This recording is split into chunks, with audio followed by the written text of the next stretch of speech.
Hi guys, magandang hapon. 2:30 PM na ng hapon ngayon.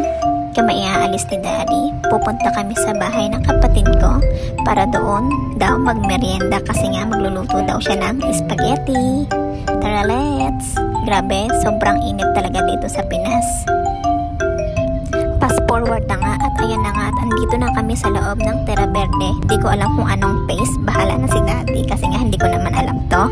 Marami nga palang mga bahay dito, merong mura, merong mahal, depende rin sa bahay, basta. At ayan na nga, malapit na nga tayo. At dito na nga, eto na nga yun.